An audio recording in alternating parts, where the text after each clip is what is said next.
এটা হলো বসুন্ধরা, এটা গাড়ি আর কি। বসুন্ধরা পিঙ্ক সিটি যে লেকের পার বানাইছে এটা। এদিকে এটা লেক, এটা রাস্তা গেল এদিকে। এই যে আমার মোটরসাইকেল, এটা এদিকে গেল। এটা হলো বসুন্ধরা পিঙ্ক সিটি আর কি, পূর্ব অঞ্চল বলা হয় আর কি যেটাকে। ওইদিকে সেটা গেলো ছিল নীলা মার্কেটের রাস্তা ছিল, যেটা এদিকে গেল এটা। আর ডাইনেরটা গেছে হলো এটা গাড়ি, এটা আমার গাড়ির নম্বর। আর এটা হলো জায়গাটা সুন্দর, একটা দৃশ্যর জায়গা আর কি। আমি এখানে আছি,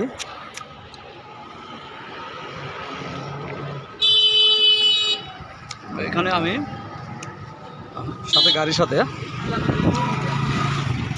সাথে গাড়িতে ঈদের দিন, আজকে ঈদের বর্ষকার দিন ঘুরতেছি আর কি।